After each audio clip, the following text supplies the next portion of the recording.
Muy bien. Pues buenos días a todos. Una vez más estamos aquí reunidos para escuchar la palabra de Dios y aprender. Gracias a Dios por sus vidas, gracias a Dios por todo lo que trae a nuestras vidas.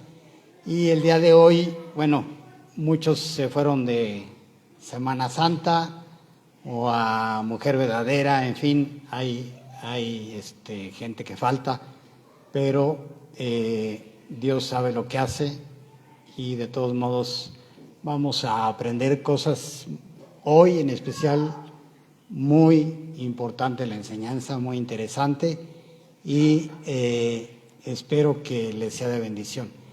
Le puse por título la pregunta suspicaz. Ahora que lleguemos ahí, ustedes van a entender por qué pregunta y por qué es suspicaz, ¿sí? Es basado en Romanos 6, 1 y 2, y vamos a ver en realidad un pasaje ahí nada más grande del 1 al 11, pero solo vamos a estudiar hoy esos dos versículos de Romanos 6. Ya vimos que Gabo pues continuó con el Evangelio de Mateo hace algunas semanas, cuando explicó la visita de los magos. Richard después expuso el Salmo 30 la semana pasada, y este año tendremos ese reto de engancharnos con las predicaciones, con los temas, porque vamos a estar viendo varios temas, pero tendremos la gran ventaja de llevar una dieta espiritual muy balanceada, ¿sí? Vamos a ver el Evangelio de Mateo, que siempre ver un evangelio es estar cerca de Jesús, escuchar a Jesús. Vamos a ver los salmos, que son principalmente alabanzas y mucho de manejo de las emociones, eso se ve en los salmos.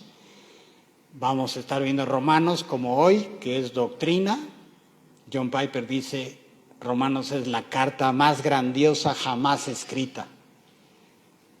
Entonces es doctrina de la más alta que hay.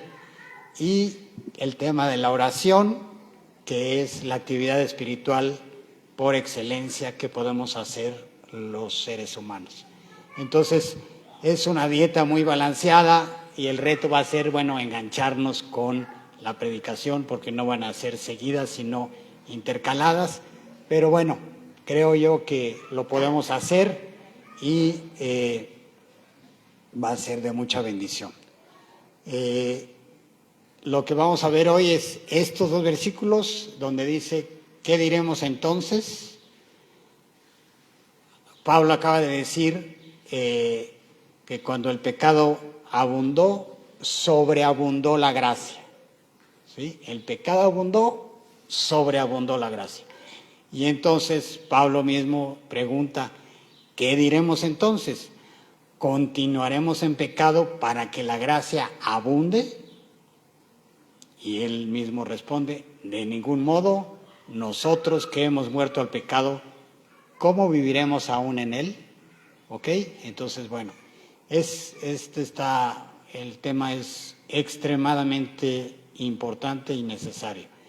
Y aquí, como les decía, es una vista así, solamente para que, no pretendo que lean todo eso, está muy chiquito, pero solamente resalté en gris la palabra muerte o muerto o crucificado o sepultado, que implica muerte, ¿sí? Y en azul la palabra vivo, vida o resurrección, que implica todo eso, ¿sí? Solamente es para que veamos así, en un flashazo, que el tema que vamos a estar viendo ahora en Romanos 6 es muerte y vida, vida y muerte, ¿sí? Es para que lo tengan en cuenta. Romanos 6 va a estar hablando de esto y es muy interesante. Muerte física y resurrección se refieren a Jesús, y la muerte nuestra que menciona ese pasaje es siempre muerte espiritual. es decir, morir a ti mismo. ¿Ok? Entonces, ese es el tema de hoy y de los próximos veces que veamos Romanos. Varios comentaristas dicen que Romanos 6 es el núcleo del cristianismo. Así lo mencionan. Romanos 6 es, si de por sí Romanos es la carta más grandiosa jamás escrita, bueno, Romanos 6, 7 y 8 es lo máximo de lo máximo. Entonces, hay que estar atentos, sí hay que estar atentos para poder entender y captar todas las cosas.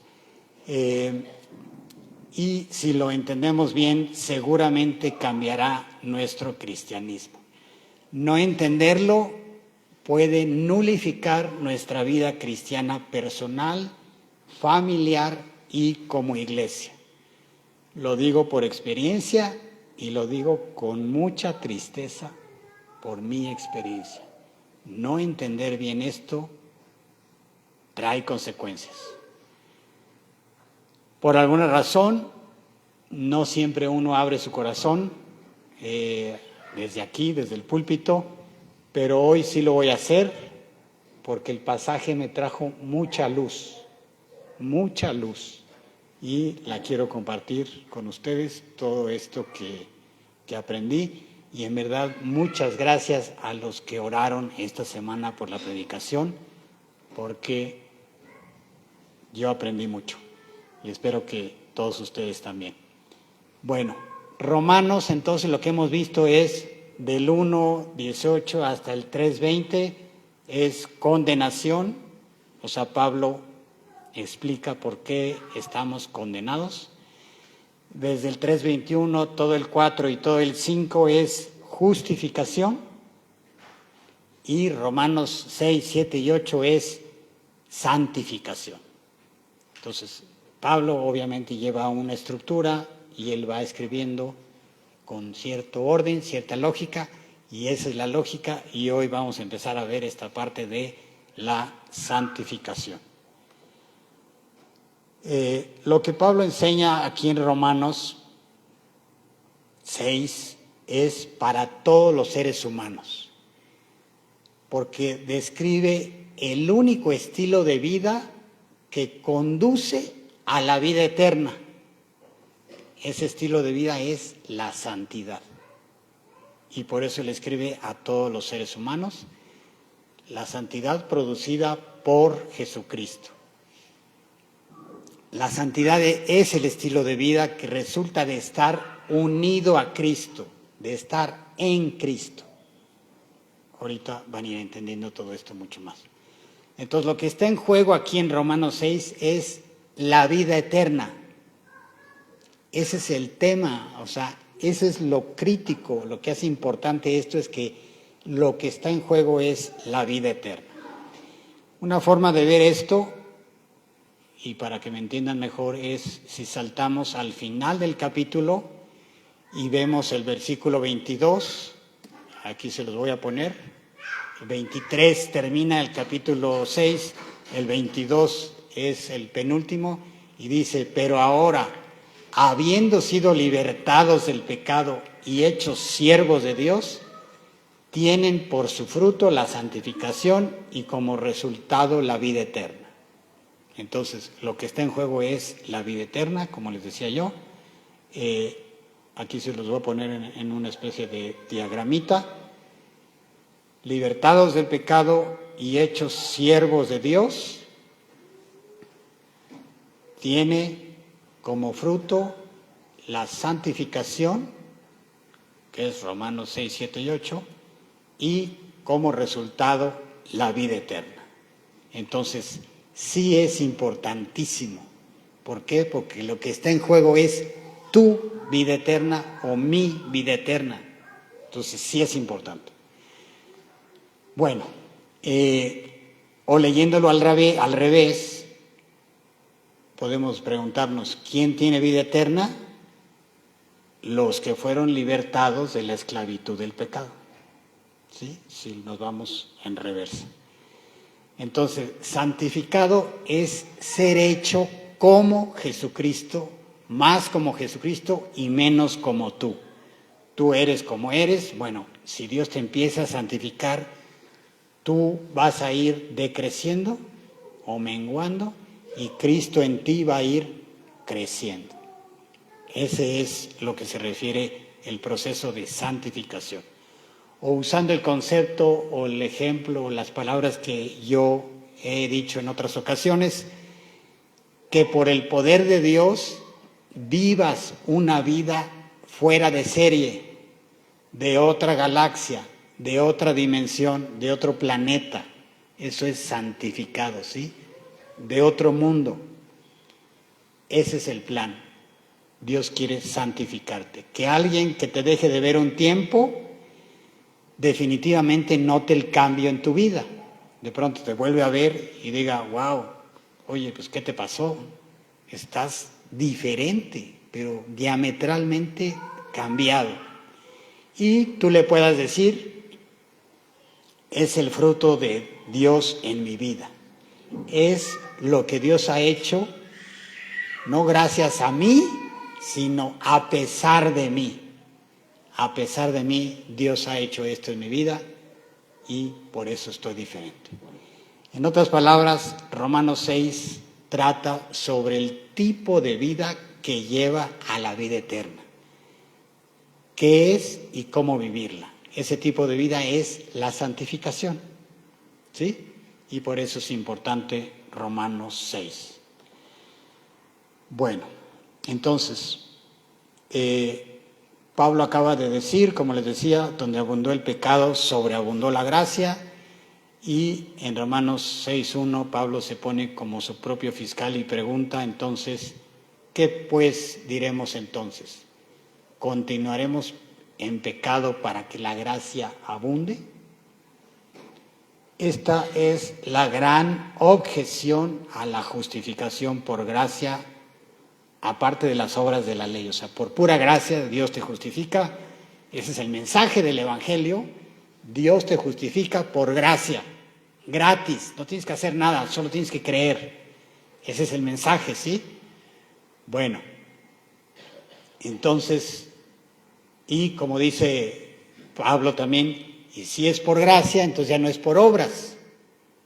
Porque si fuera por obras no sería por gracia. Entonces, si es por gracia, ya no es por obras. Y esto pareciera abrir la puerta al pecado desenfrenado.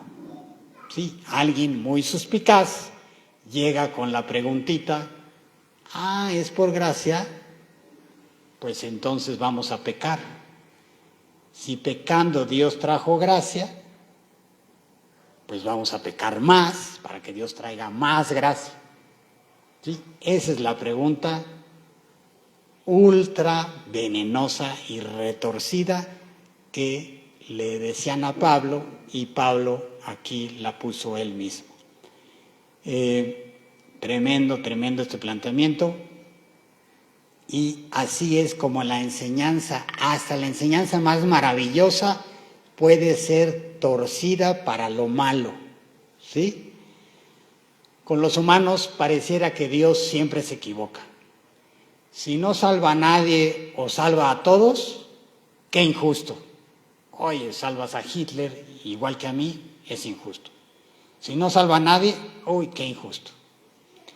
Si la salvación la hace Dios por obras, uy, qué absurdo. Dios, qué exigente, cómo nos exiges obras de perfección a tu nivel.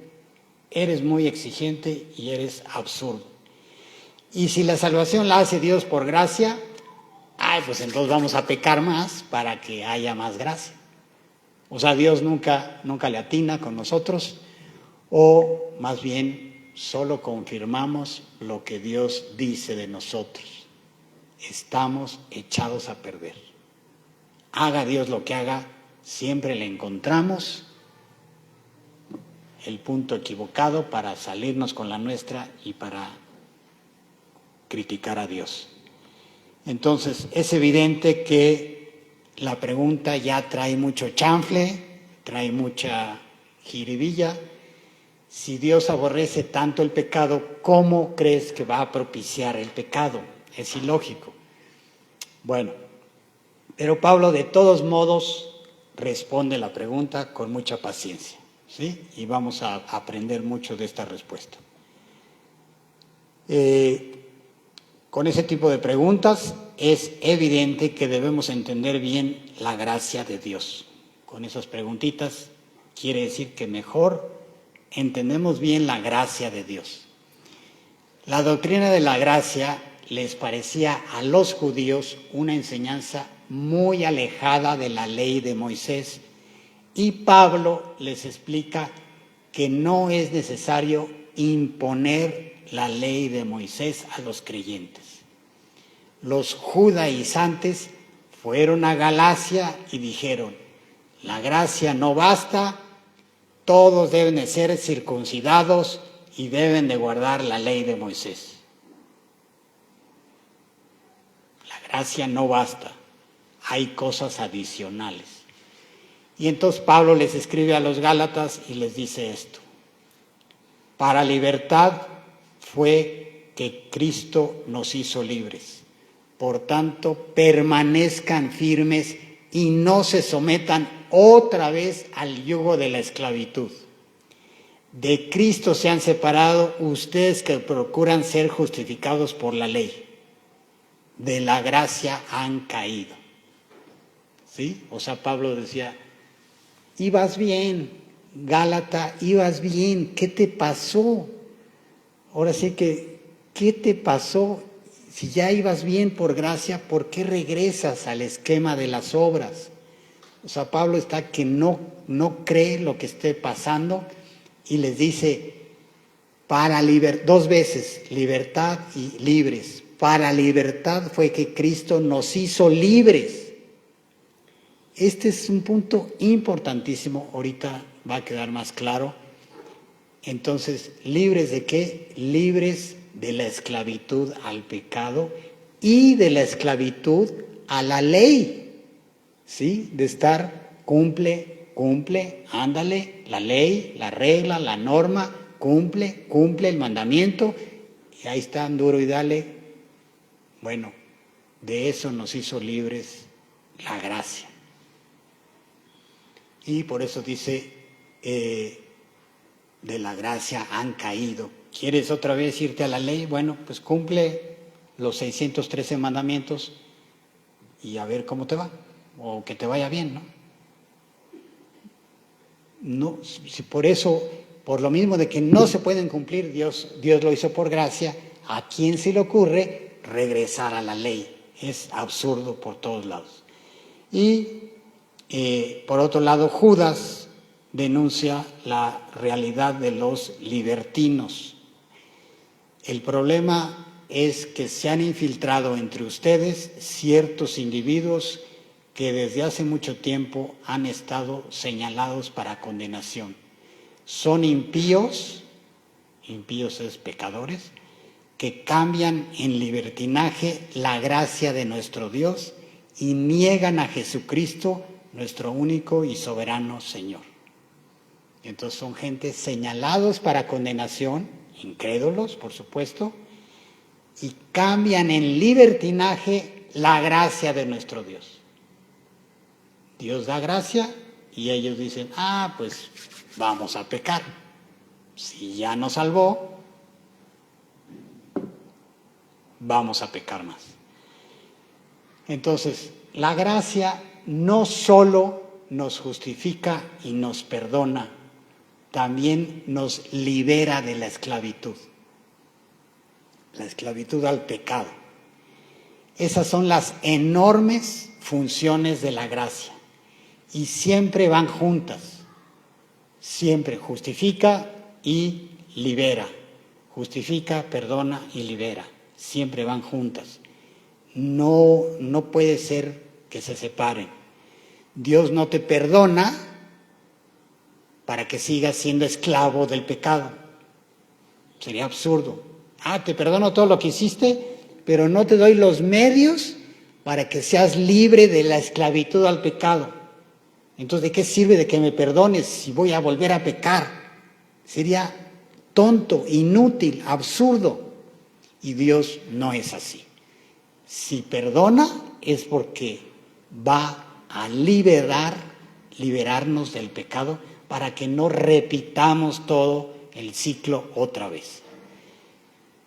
La misma gracia que justifica también te santifica. O dicho de otra forma, si la gracia no te está santificando, es decir, sigues siendo esclavo del pecado, preocúpate porque lo más probable es que no te haya entonces justificado. ¿Sí? Siempre van juntas, no puede ser que te justifique y no te santifique. No puede ser. Bueno.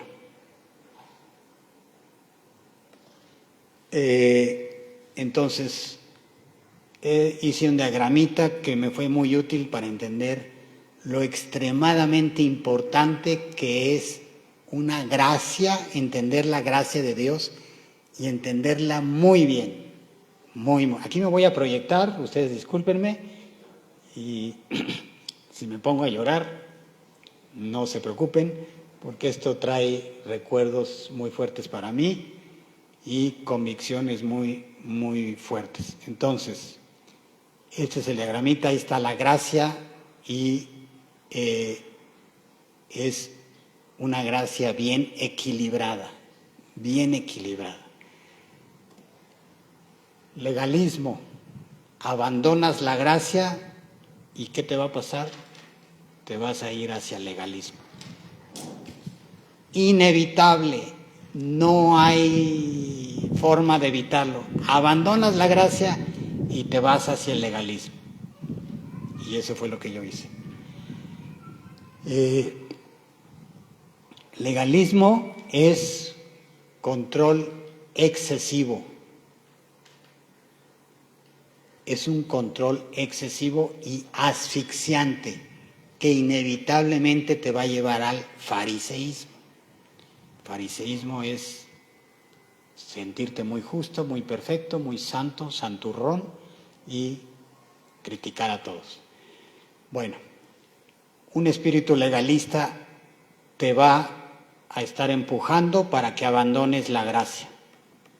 Te va a empujar hacia el control cada vez más asfixiante y a restringir la libertad que tenemos en Cristo. ¿Tienes un espíritu legalista? Vas a ir empujando y empujando, acercándote y a restringir la libertad que tienes en Cristo. Los legalistas dicen, ¿solo gracia? No, qué fácil, ¿cómo que solo por gracia? Claro que no, hay que cumplir leyes y reglas. Y si en la Biblia no hay suficientes, yo invento otras. El chiste es tener reglas y leyes.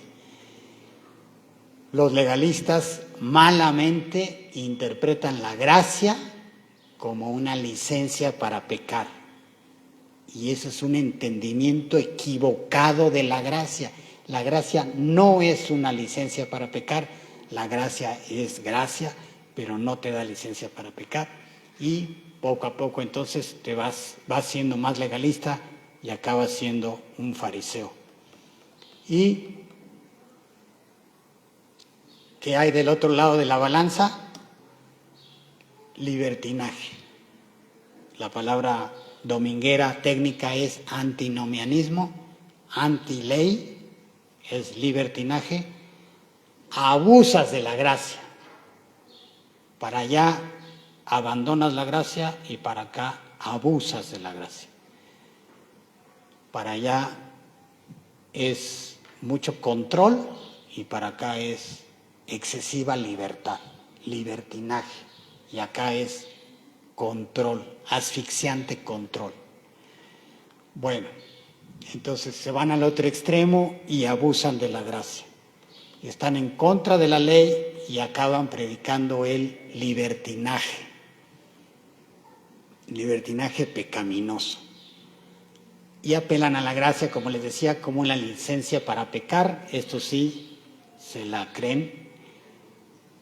Entonces, un correcto entendimiento de la gracia va a impactar tu cristianismo. o diría yo, está impactando ya tu cristianismo. Y tu cristianismo personal impactará tu vida familiar. Y tu vida familiar impactará la iglesia. Esto, en serio que es tremendo. Necesitamos tomar esto muy en serio y tener una visión equilibrada de la gracia. Con tantito que te empieza a ir hacia abandonar la gracia, te vas hacia el legalismo y es venenosísimo. Y hacia el otro lado también es muy venenoso. Como decimos en México, esta película ya la vi y no me gusta cómo termina. Termina muy feo. Impacté muy negativamente mi vida personal, mi vida matrimonial y las vidas de mis hijos. Y no quisiera que te pasara eso a ti. El error, y esto lo aprendí hace 2 días. O sea, ya sabía que yo me había equivocado, pero no tenía la claridad de dónde fue mi error o cómo empezó mi error, en dónde rayos fue que me empecé a desviar. Y gracias a Dios me lo enseñó. Fue por esto, por una visión desequilibrada de la gracia. Te aconsejo entonces leer la Biblia y conocer bien a Dios. Aplícate en tener una correcta visión de la gracia. La vida eterna de tu pareja o de tus hijos puede depender de esto. Es importante. Tu visión de la gracia determinará al Dios práctico en el que crees, controlador o libertino. Y ese Dios es el que le transmitirás a tus hijos, inevitablemente, o ya se los estás transmitiendo. Bueno, en realidad la justificación, ahí tenemos ese diagrama, justificación te lleva a la salvación y la salvación a la santificación. Justificación y salvación ocurren prácticamente al mismo tiempo y la santificación es todo un proceso progresivo que dura toda la vida. ¿Sí? Toda la vida. Antes de conocer a Cristo, todos vivíamos ahí en la esclavitud al pecado.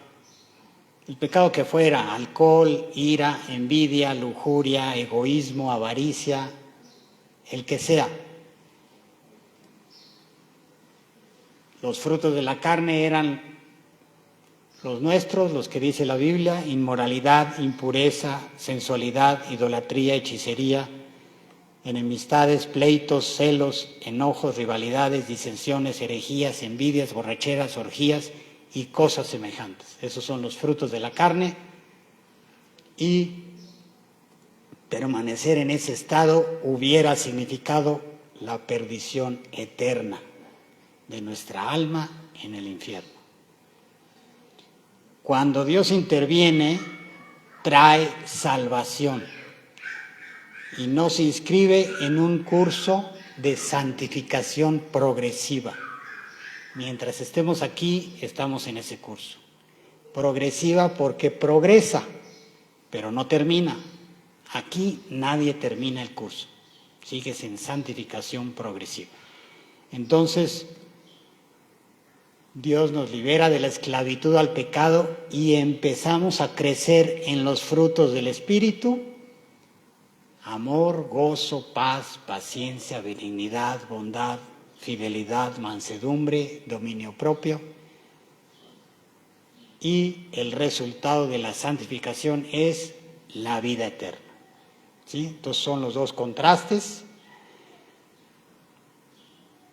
De esta forma estamos cumpliendo, viviendo así, con esos frutos, estamos cumpliendo el mandamiento más importante que dijo Jesucristo y que nunca debemos de perder de vista, que es amar a Dios y amar al prójimo.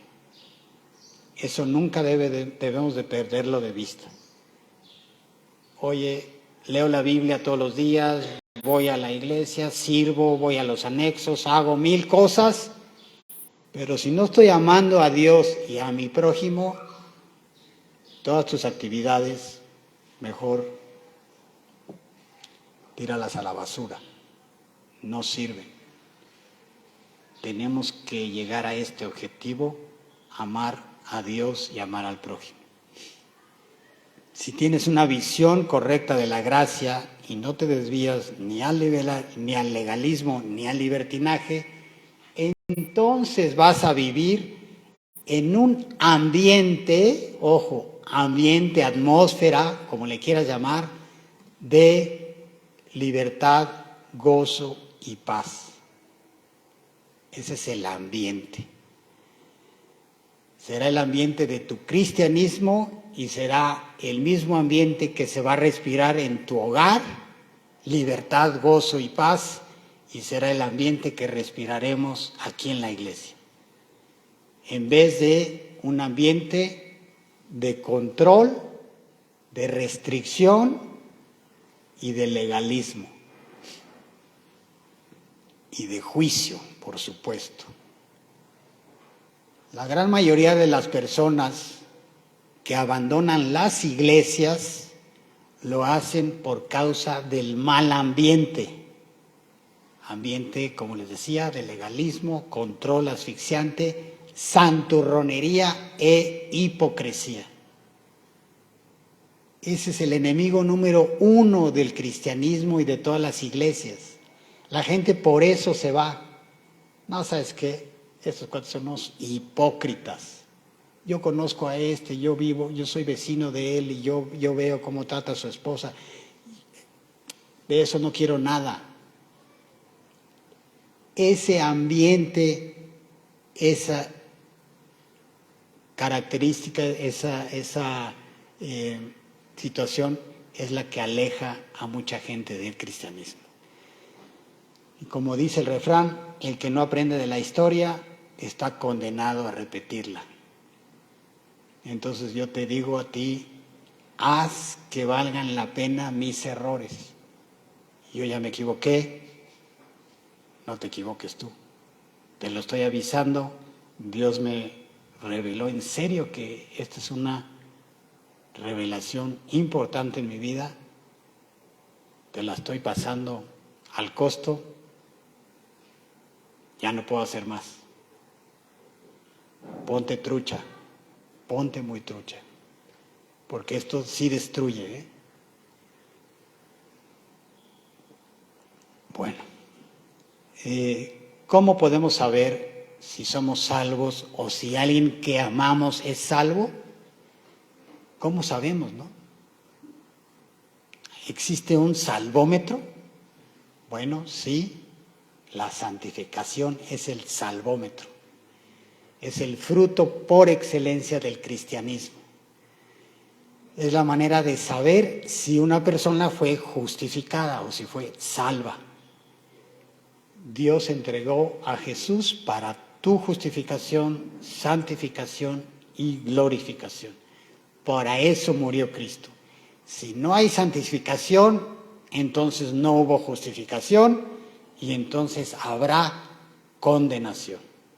Entonces, la santificación es importantísima, es la manera de que tú mismo te des cuenta. Oye, pues sí, la verdad es de que, no soy don perfecto, pero sí he dejado de hacer esto, ya no soy esclavo de este pecado que tenía y voy mejorando. Vientos, de eso se trata. Nadie está hablando de perfección y lo vamos a ver en todo el capítulo, y Piper lo estudió exhaustivamente. No se imaginan cómo estudió Piper estos capítulos de Romanos. Él en su iglesia dijo, ¿saben qué? ¿Cómo ven que me voy un año a estudiar Romanos?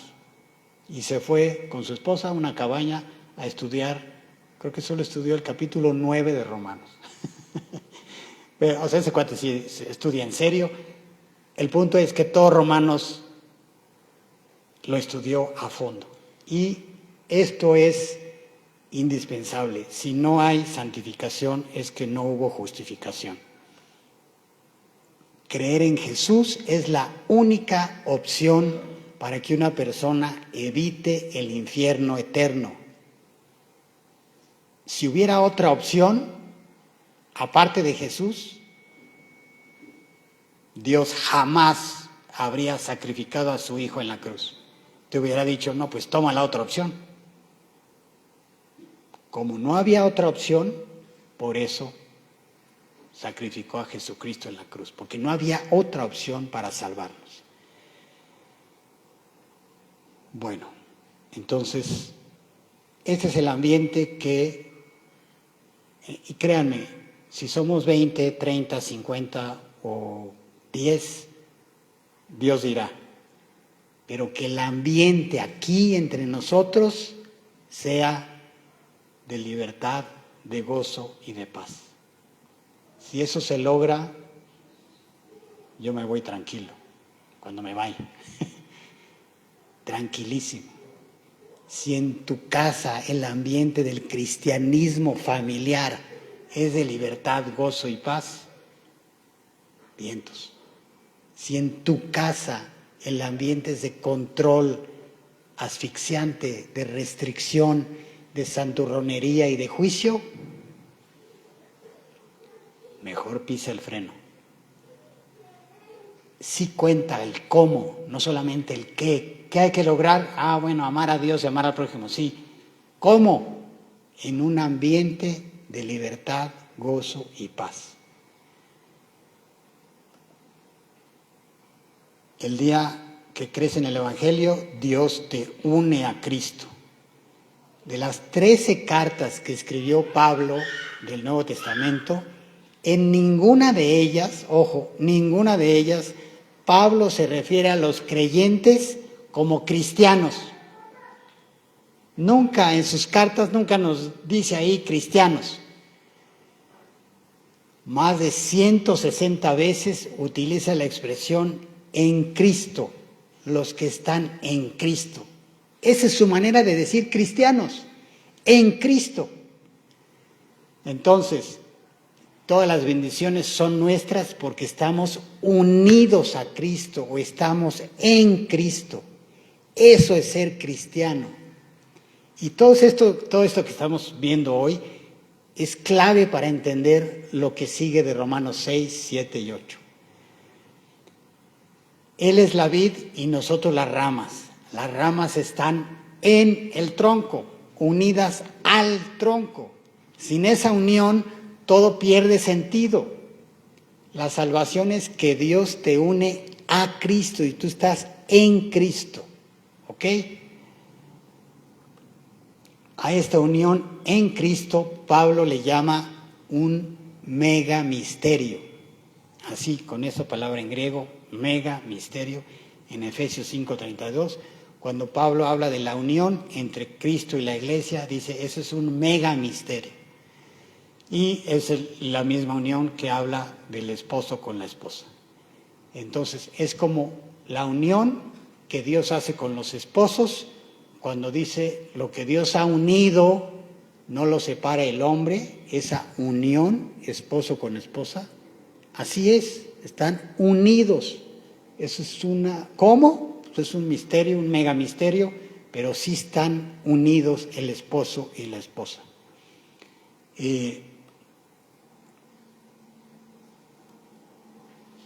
Respondió, aquí está este versículo, respondió Jesús y le dijo, el que me ama, mi palabra guardará y mi Padre le amará y vendremos a él y haremos morada con él. Esto está hablando de esta unión, de estar en Cristo, unidos a Cristo, Ahí lo está diciendo Jesucristo. Jesús es Dios, Dios no miente. Si Jesús dijo eso, eso es. No hay por qué dudar ni media palabra. Jesucristo dijo, y vendremos a Él y haremos morada con Él. Eso es ser cristiano. Dice también en 2 Corintios, este versículo se lo saben muchos de ustedes, de modo que si alguno está en Cristo, nueva criatura es. Las cosas viejas pasaron, he aquí, todas son hechas nuevas. Así es como se refiere Pablo a nosotros, los que están en Cristo. O también en la carta a los Efesios, porque somos hechura suya, creados en Cristo Jesús para buenas obras. Así se refiere a nosotros los cristianos. Si entendemos esto, entendemos el cristianismo. Y vamos a entender todo lo que sigue de Romanos 6 es importantísimo. Y con esto que estamos viendo hoy, y con esta visión, y con ese balance de la gracia, créanme, todo esto nos va a ayudar mucho para todo lo que sigue que vamos a estar viendo. Si no entendemos esto, no entendemos el corazón del cristianismo. Esa es la pregunta de Romanos 6. ¿Qué diremos entonces? ¿Continuaremos pecando para que la gracia abunde? Respuesta, versículo 2. De ningún modo. Jamás. Es una expresión en griego fuertísima. Es la expresión en griego más fuerte para decir no. Absolutamente no. No hay manera. Nunca. No se puede. No. Es una expresión muy fuerte en el griego, no absolutamente. El planteamiento es verdaderamente malévolo y retorcido. Y por eso la respuesta de Pablo es tan fuerte y con tanta pasión. Dice, no, absolutamente no. Tu pregunta es retorcidamente mala. Bueno, ¿por qué no? ¿Por qué no? ¿Por qué no continuar pecando para que la gracia abunde? Eso, ¿sabes por qué no? Porque eso sería abusar de la gracia. Eso sería caer en el libertinaje. ¿Por qué las personas que son justificadas por la gracia, mediante la fe, no continúan pecando? Esa es la pregunta que se responde en todo el capítulo 6. Y Pablo responde también con otra pregunta. Nosotros que hemos muerto al pecado, ¿cómo viviremos aún en él? Lo que está diciendo es, no podemos, no se puede. Es una pregunta retórica esta que dice Pablo, ¿cómo viviremos aún en él? Eso significa que Pablo no espera una respuesta. Él espera que veamos la respuesta ya en la pregunta. Cuando dice, nosotros que hemos muerto al pecado, ¿cómo viviremos aún en él? La respuesta es, pues no podemos vivir en él. Por ejemplo, les voy a poner este ejemplo. Si una mamá le dice a su hijo, ¿cómo vas a mantener ordenada tu habitación si tiras la ropa en el piso y nunca cuelgas nada, ni pones nada en los cajones?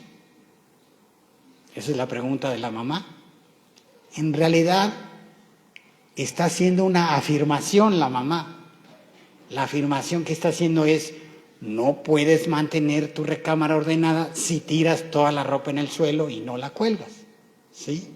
Es una manera de expresar una afirmación y de decir, no se puede. Bueno, entonces, eso es lo que hizo Pablo con esa pregunta. ¿Cómo viviremos aún en él? Entonces, resumiendo y ya en forma súper concreta y sencilla. Objeción suspicaz. ¿Continuaremos en pecado para que la gracia abunde? Respuesta contundente, no. Motivo, porque si moriste al pecado, no puedes seguir viviendo en el pecado.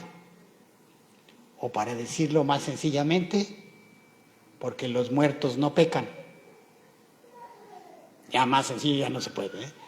Porque los muertos no pecan, por eso no. La respuesta parece evidente, ¿no? Pues sí, los muertos no pecan, no respiran, no nada, están muertos. Eso se trata. Por eso todo el pasaje de Romanos 6 habla de vida, muerte, resurrección, sepultura, ¿sí? Por esto a lo que estamos llegando ahorita, los muertos no pecan.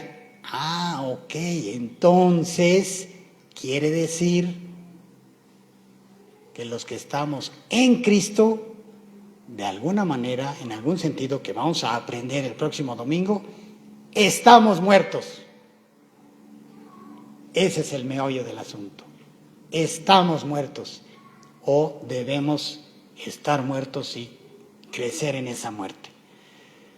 Bueno, eso es lo que responderemos, ¿por qué los muertos no pecan? Eso es lo que responderemos con más detalle la próxima vez y hablaremos del bautismo. ¿Qué tiene que ver? Bueno, tiene mucho que ver, lo vamos a ver el próximo domingo, el bautismo con todo esto de la vida y de la muerte, tiene mucho que ver y es un símbolo muy hermoso y lo vamos a entender muy bien. En fin, con esto terminamos. Espero que haya quedado claro este asunto del balance delicado de la gracia y este otro asunto de la muerte que tenemos los que estamos en Cristo. ¿Ok? Bueno, pues vamos a orar para terminar y dar gracias. Dios, te damos muchas gracias, Padre, gracias por tu palabra, gracias por tanta sabiduría, tanta claridad y por todo lo que nos has enseñado. Te pedimos, Dios, concretamente que mi experiencia sirva para que otros no caigan en el mismo error. En verdad, que tengamos mucha atención, mucha sabiduría para tener una gracia bien balanceada y no desviarnos ni tantito a un lado ni a otro lado. Que tú nos ayudes en esto, porque para nosotros es imposible, y que tú nos bendigas. Te agradecemos todo esto, Dios, y todo te lo pedimos en el nombre de nuestro Señor Jesús. Amén.